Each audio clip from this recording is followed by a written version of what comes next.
Welcome to Crosspointe. Welcome to Crosspointe. Welcome to Crosspointe. We are an inclusive faith community seeking to live out the loving, just, and generous way of Jesus. We are participants in a long tradition. It's less concerned with doctrines and dogma that demand total agreement, but a life to be lived, enjoyed, and given away to others. What unites us is a growing awareness that life is precious. That we are made by love in order to love. This community is comprised of and affirms the entire human family, regardless of race, age, creed, physical abilities, marital or economic status, gender identity, or sexual orientation. So, if you're curious and have come to see, if you are tired and have come to rest, if you are grateful and have come to share, if you are wounded and have come to heal, if you're joyful and have come to celebrate, if you are uprooted and have come to belong, welcome home. Welcome home. Welcome home. Welcome home.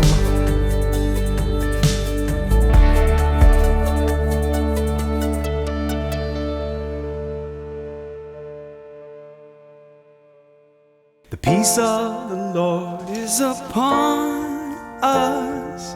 Joy will be our strength. Lord be with you this morning. We come to give thanks. Lift your heart. We lift them up. Lift your voice. We lift our song. Lift your heart. We lift them up. Lift your voice. We lift our song. The hope of the Lord is among us. We cast our fear with grace. Dayspring of life, will you guide us? Greet the day with peace. Lift your heart. Lift them up. Lift your voice. Lift our song. Lift your heart. Lift your voice. Sing to the Lord of creation. We'll praise the Trinity. Christ our incarnate salvation, may we embody thee. Lift your hearts, lift your voice, lift your hearts, lift your voice, lift your heart. Lift your voice.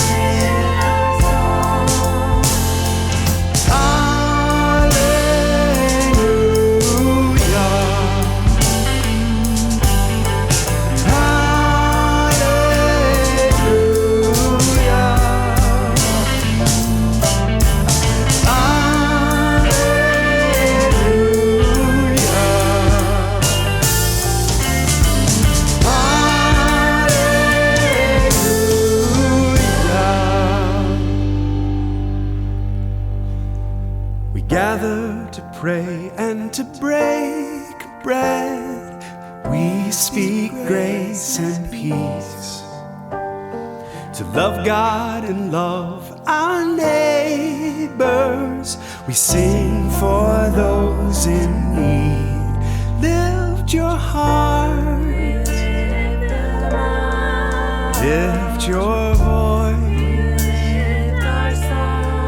Lift your heart.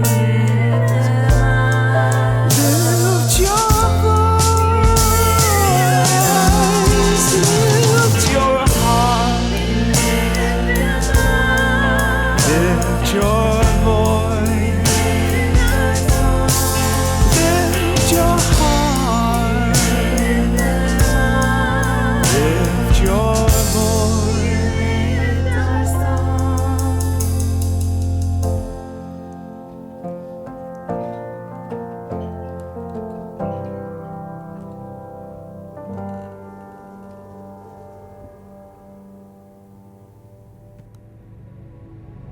Good morning, Crosspointe. We're glad you're here with us. I want to sing a song next by a favorite singer-songwriter of mine named Foy Vance. And this song is called The Joy of Nothing. And like a lot of good art, this piece points to an experience that could never be captured in the art itself, but is pointing to an experience that either, and if it connects with you, it's probably because either you've had the experience or it's an experience that you want to have, sometimes an experience you wish you hadn't had, but it helped you not to feel alone. This is one of those songs that points to a good experience, and one that just honestly I think a lot about, and I hope that for all of you, that this song will inspire you to take the time sometime during this next week to seek out this experience. And it's all in the title, The Joy of Nothing. In fact, if you're in a space right now watching this where you feel safe and comfortable to do so, you might want to just close your eyes and just take a couple of breaths and just say the title, because it's all there, The Joy of Nothing. We're talking about the experience of the joy that is underneath all of your thoughts and your emotions and the busyness of your bodily movements, the way that you move through the world, the way that you're sometimes pulled or pushed through the world by your thoughts, by your tasks. We're talking about the joy that's always underneath that and always accessible in any moment. We're not talking about the moments of excitement where there's a lot of activity, and although those are great moments, moments that we look forward to that are exciting and that have a lot of energy to them. This is the moments that you might think of as even mundane, that you might miss because your mind is thinking about some greater moment that you're wanting to get to. The joy of nothing is taking the time to sit in stillness and quiet long enough that your thoughts will settle down, that your breathing can become regular, that you can get to a point where you experience the connection to life in any given moment that is always there sustaining you, and that the joy that can be found in just existing, just being alive and being in a moment. So anyway, I hope that you'll be inspired by the song to take the time to experience the actual experience. But anyway, this song is called The Joy of Nothing.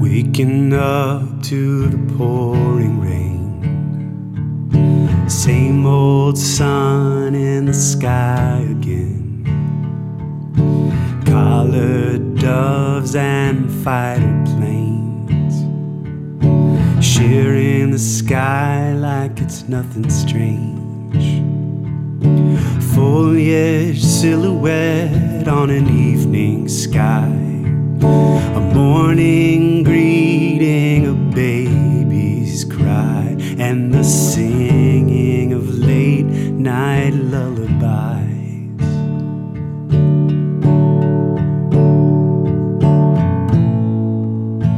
Oh, the joy of nothing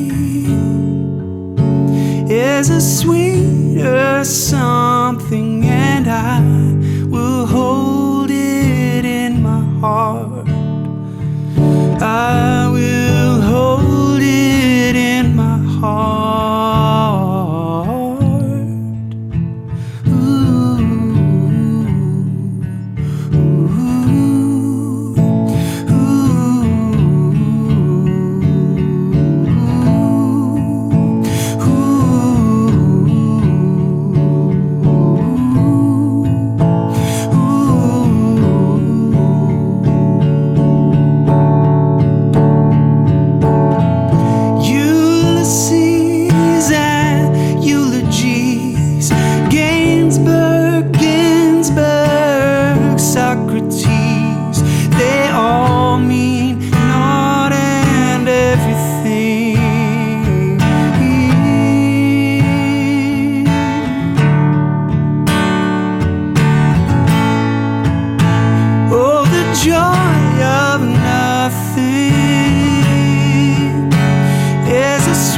something, and I will hold it in my heart. I will hold it in my heart. Oh,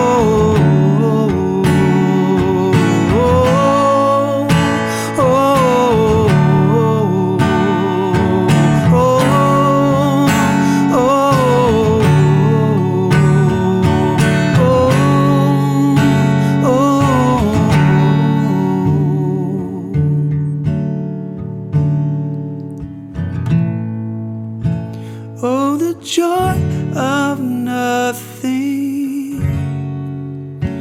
is a sweeter something, and I will hold it in my heart.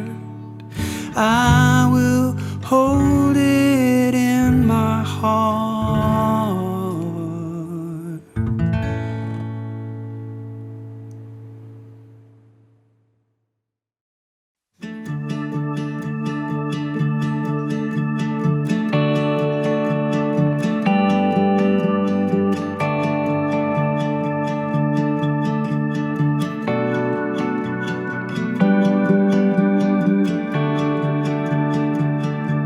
What is on your wrist? Oh, yeah. So my wrist says, "Be still." My two favorite scriptures are, "Be still and know that I am God." And also, "The Lord will fight for you. You need only be still." And I really think that, Jesus says over and over again that the kingdom of God is within. I think that nobody needs advice. Everybody has the answers because we all have the same amount of God inside of us. And so really the only advice I offer is be still. If you get quiet enough, you will know. You'll know what to do next. You'll know you're enough. You'll know it's all unfolding as it should. And I will tell you that I have a little girl who's a complete rule follower, because in my family, in order to rebel, you follow all the rules. And she said, "Mom, why'd you get that tattoo on your wrist?" And I said, "Because be still it's something really important that I have to remind myself of every day because I forget." And she said, "Oh, well, you should just get a notebook." So I wish I had thought of that first. But now it's with me. And I mean, it reminds me when I'm so mad at the person in front of me in the grocery line, or when I'm in traffic, or whenever I have an extra second to just take a breath and be still. It reminds me too of the rhythm of a spiritual life, which I think is the same rhythm as creative life. I'm actually about to get "Here I Am" on this wrist, because for me, the spiritual life has such a rhythm of quiet time where you hear what you need to hear, and then the time where you go and you act it out. And then you come back and hear what you need to hear, and then you go out again. And that's sort of the yin and yang of spiritual life. And for me, in my creative life, it's so important because I would just be still all the time. If it were up to me, I would never leave my house. I'm a raging introvert, and I'm borderline on hermit. And so I have to remind myself that there is a time to show up. That you may stay with God, and then you have to go with God.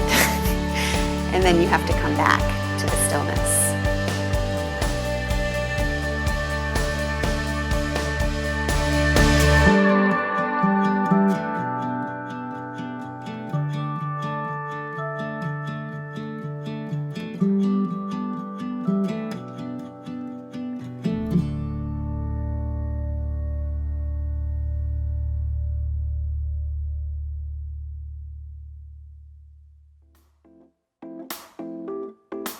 Good morning, friends.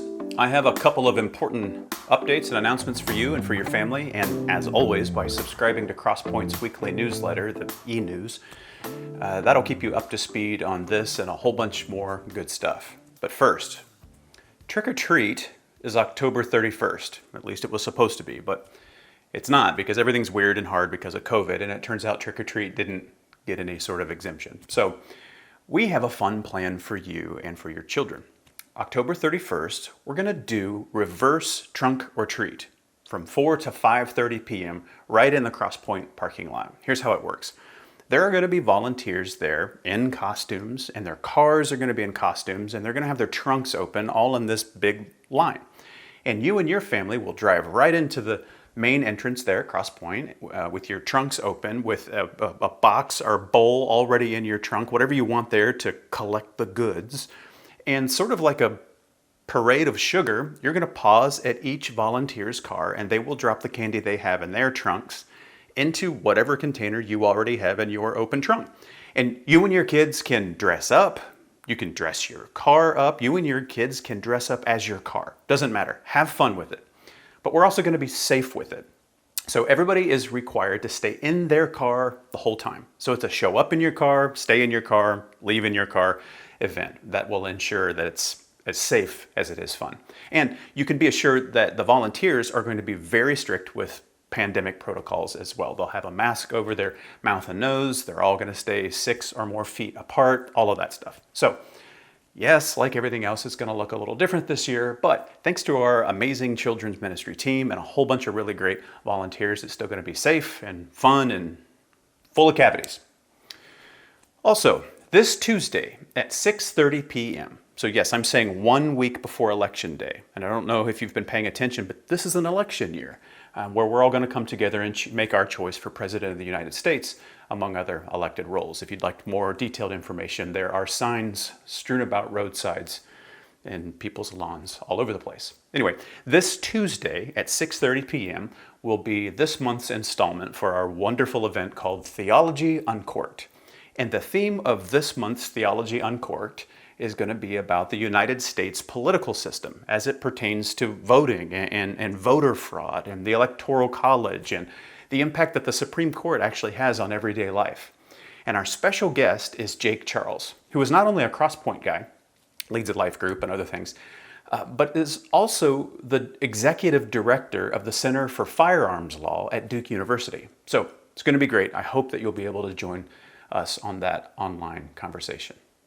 And then finally, as a reminder, one of the most important ways we can work together collaboratively as a body is by way of our financial resources. So if you want to help fund what we continue to get to do, not just in our own specific community, but also throughout the region for people impacted by COVID as it pertains to their mortgage and rent and food and utilities and medical costs and all kinds of other ways that you and I can positively affect real people's lives by our continued generosity, then go to crosspoint.org/contribute and find out the many ways that you can get involved financially. You can even right now text crosspointenc to 77977. You can do that right now and you'll receive a link and some instructions on how to get started right away. So, as I've said many times, I miss you people. Some of you I haven't even met yet, and I miss you. You've come along the ride since we've been exclusively online, and I haven't even gotten to meet you in 3D, and somehow I miss you too. But I'm honored to continue to serve and grow and adapt and persevere with all of you. So thankful that you were able to tune in with us, and hope that you have a great day.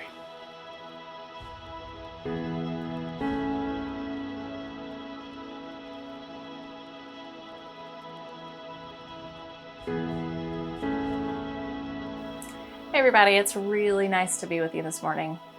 I want to tell you that my family uses something called Google Chromecast, and it doesn't actually matter if you don't know what that is or if you don't have it.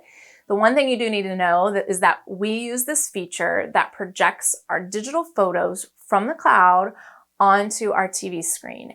And we have the settings on shuffle, so all the pictures that we have ever taken from all of the years that have been digital will eventually scroll through. So 1 minute there can be a picture of my kids as babies, and the next minute it'll be 2016 Christmas. Then every once in a while there's an old receipt that slips in there. Or the next picture could be a picture I just snapped yesterday in the backyard. There are holidays and vacations and birthdays and so many random things. And if I'm honest, lots of kid selfies because my kids love those. And I simultaneously love this and I hate it. Because on the one hand, I love to ooh and ah and remember the trips we've taken and the hikes we've gone on and the birthdays and the first days of school and the cute baby faces. And just between you and me, apparently I really loved taking pictures of my kids' feet because there's a lot of those. And I had a wise friend once tell me that you should always take pictures of your kids unplugged because most of us can't remember what they looked like when they were at their most vulnerable, those crying and temper tantrumy and the snottiness, you know, all those moments when we as parents feel are the most real and often don't get remembered. I'm realizing now that I didn't take nearly enough of those types of pictures. Sometimes I look at the pictures, I scroll across my screen, and for the life of me, I cannot remember when I took it, where it was, why I took it. And in those cases, I usually pull a family member in, probably one of my kids, to remind me what it was before that picture fades away and before another picture from another year comes in and takes its place. I probably could quite literally sit and look at the pictures for hours. I love it. However, on the other hand, the whole system is just this constant reminder to me of how fast time goes, how bad I am at remembering things, and to be perfectly honest, it reminds me of all the things we're not doing right now. And sometimes when I look through the pictures hopscotching across my television, I'm reminded that in actuality, they don't really capture that much unless I can remember what prompted me to take the picture in the first place. The snapshots are just one tiny second frozen in time. But if I were miraculously able to zoom out and expand the frame and expand the time just by a bit, the real story behind that photo might come to light. It might help me to remember why I wanted to remember those things in the first place. What about that particular moment was so important? Because so much was happening around that probably over-edited single frame. I mean, maybe we were celebrating something. Maybe we just thought the baby did something cute. Maybe we thought Grandma would have really liked to have seen us together. At the same time, the wider frame would tell us the story behind the picture that is so vast and so deep than could ever be captured in a single snapshot. What is in front of me as I look is just this curated museum exhibit of my life. Zooming out, if I had that skill, might remind me that while all the people in the picture are perfect and look like they're getting along, actually at the same time that picture was taken, the cat off to the side was hawking up a hairball in the corner. Or, oh yeah, that beautiful picture that I took. I forgot saying as the last person walked out the door that this was the worst Thanksgiving ever because Uncle Billy was out of control and everything that could go wrong did go wrong. How did I forget the 4-hour drive it took to get there? The conversations that we had or didn't have along the way, and all the times we had to stop at the rest areas. Or maybe I forgot that big slobbery kiss that was planted on my mouth right before that picture was taken. Or that she proposed right after that. Or how beautiful the fireworks were. Or how cold the night was. Or maybe I forgot that really stupid thing I said. Or that thing I did really well. Or that thing I should have done instead. We just can't get that part of the story, all that beautiful and icky and nuance from our super filtered, touched up, multi-take snapshots. We carry around with us all day, every day, little image makers and little image editors. We ultimately choose the snapshots that are marking our days. We choose what's shown to the world and we choose what's deleted. In actuality, all those snapshots that are in my screen, it's the things that were happening between them that really make up my life, that really make up your life. Hopefully, the goal is that the snapshot markers remind us of all of the life that was happening around that single frozen image. The ancient Israelites, they were kind of expert life markers. They almost had to be, because after they were rescued from years of slavery in Egypt, they wandered in the desert wilderness for 40 years. They were nomadic. They needed markers to remind themselves who they were, where they came from, what made them who they were. So stories, rituals, traditions, altars, markers, these were things that helped mark important parts of their story. They were their snapshots.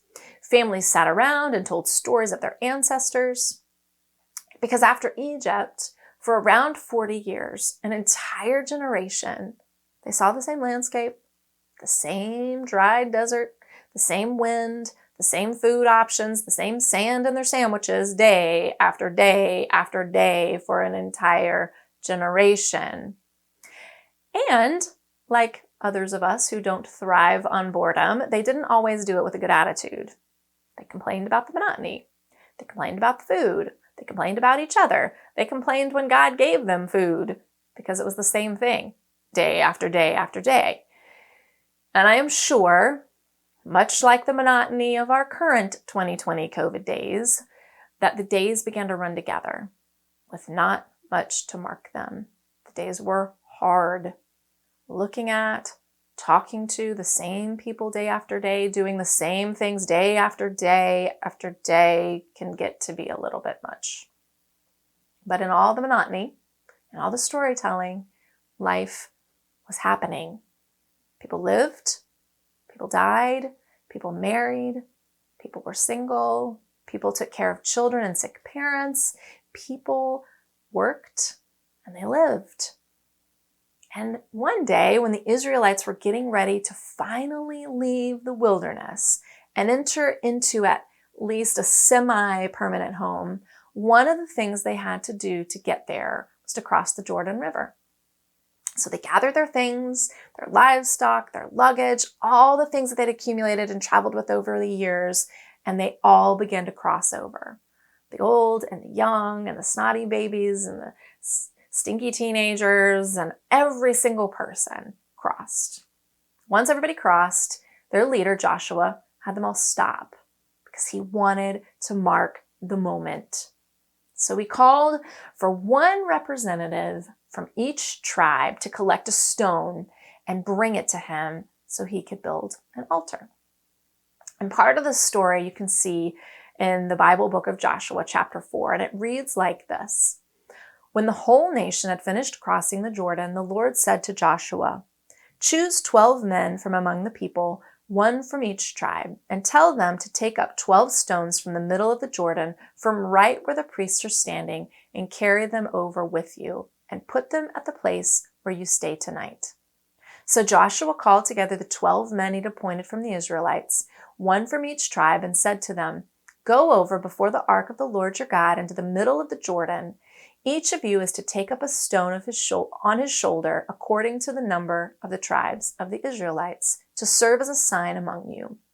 In the future, when your children ask you, 'What do these stones mean?'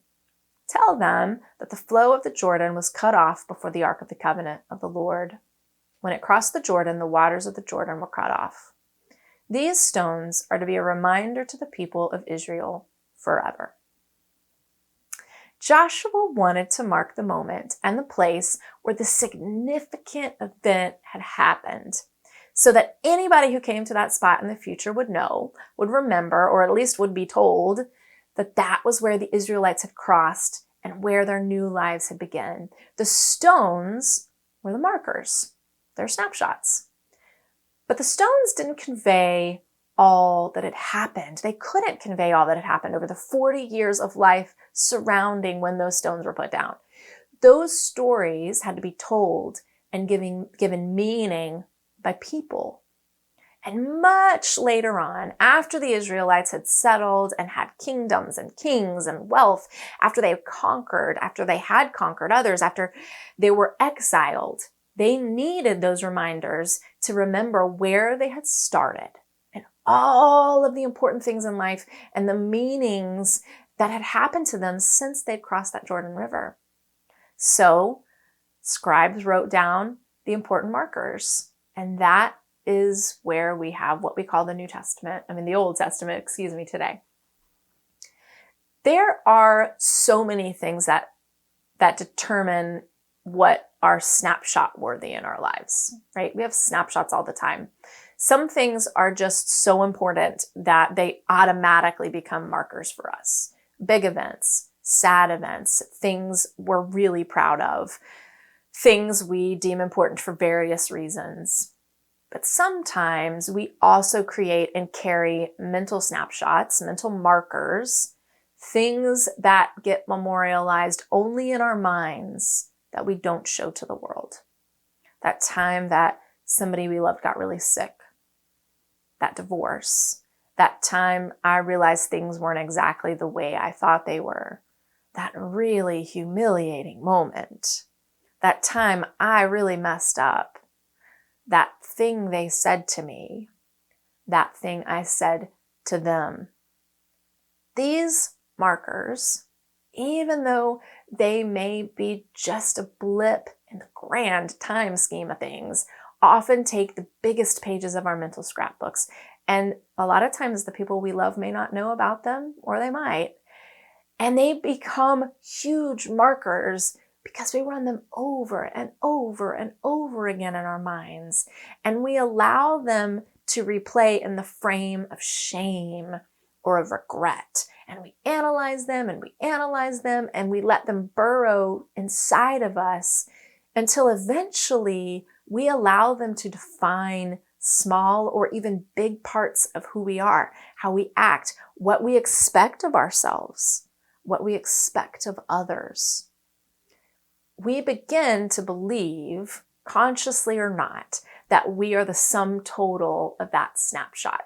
Our worth, our value, our overall assessment of ourselves become wrapped up in how we remember those things, how we remember those things. Because in actuality, often things that seem like huge things, and sometimes maybe are really just a blip in the span of time. And when you compare them to the other things that have happened in life.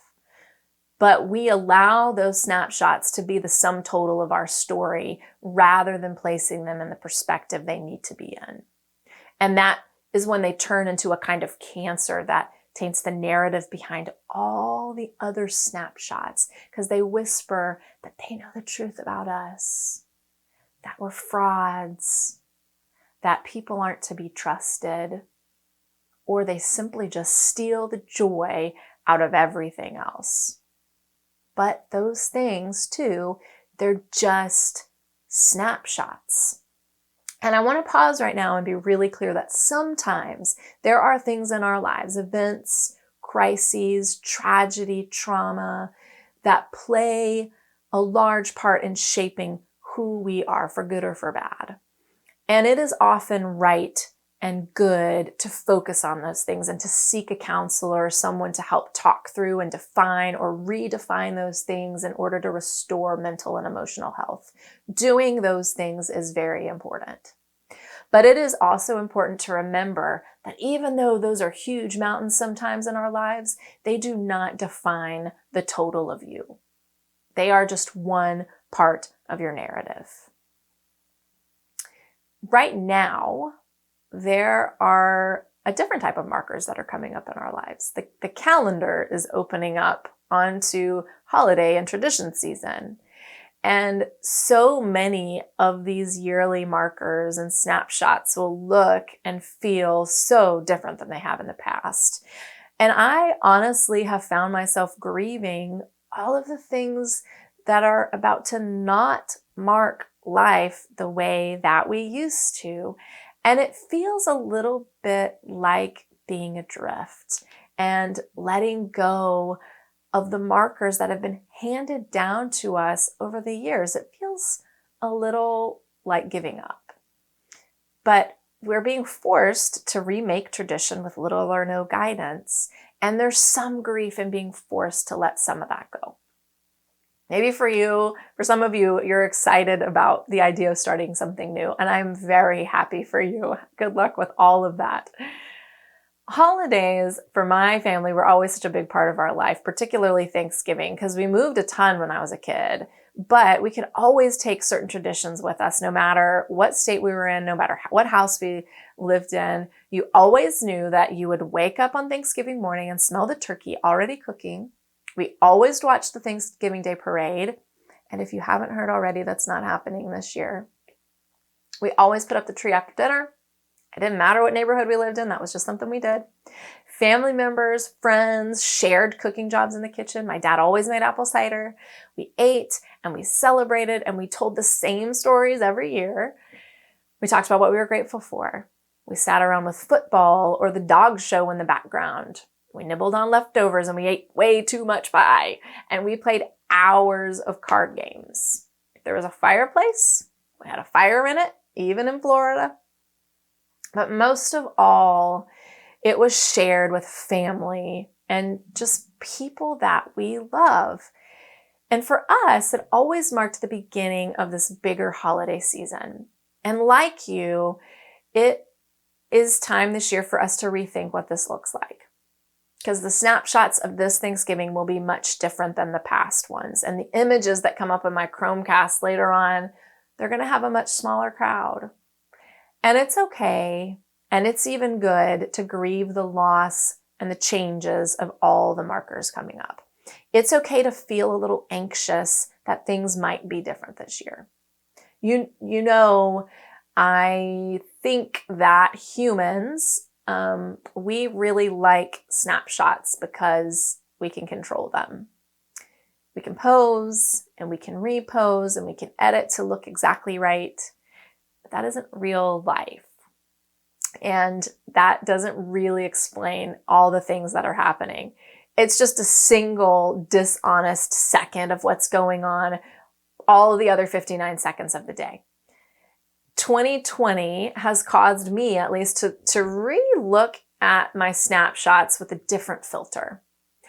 I've started asking myself the good snapshots and the bad snapshots and the mental snapshots, all of the snapshots that I have in my life, I've been asking myself the question, what do these markers I've put in place in my life say about me? What do they say about the kind of person I am, the kind of person I want to be, and what I have made most important in my life? Are these snapshots and markers actually representative of me? Do I like what they represent? Because no matter how many times I replay that mistake I made 20 years ago in my mind, it only has the value that I allow it to have. No matter how many people are eating green bean casserole at my table this year, no matter how many selfies scroll across my screen, no matter how many family photos or sunsets or millions of other things come across my screen, the sum narrative of all of those markers, those snapshots, do they tell me what's really important to me? Because no matter who I watch football with, finding gratitude will still be important to me. No matter how many people are physically present, family and friends are still important to me. Those snapshots, as happy or as disturbing as they might be, don't change the underlying thing that we value and that make us who we are. And taking a look at those snapshots sometimes gives us a focus on, wow, I spend a lot of time on this. I spend a lot of time thinking about or investing in this. What does that say about me? Is that actually representative? This year, 2020, this incredible, this terrible year, there's so many descriptors for it, is just one snapshot in our huge life album. And it is going to change how we look at life and the snapshots we make forward. It is a marker in our life.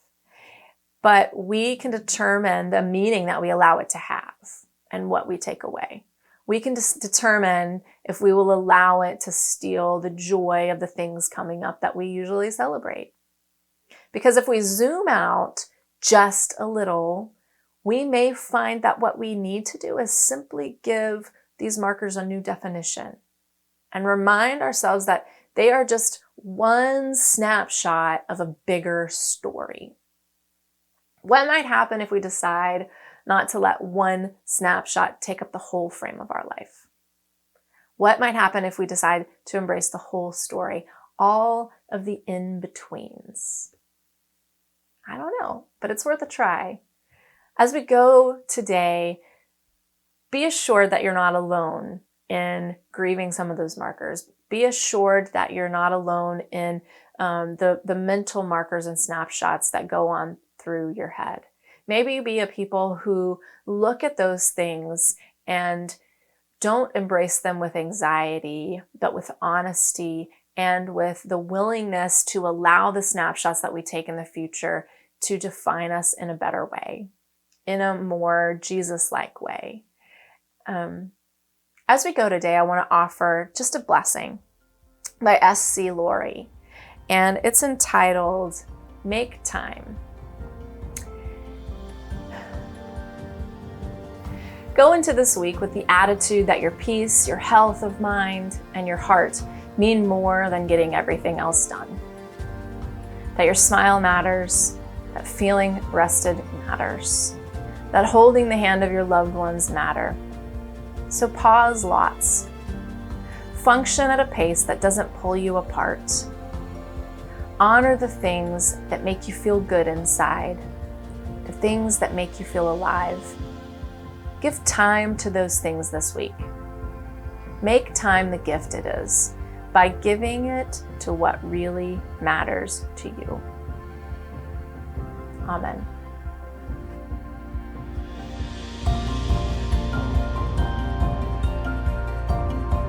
Thank you for joining us today, and welcome home. If you are in need of assistance during this crisis, please reach out at crosspoint.org/help.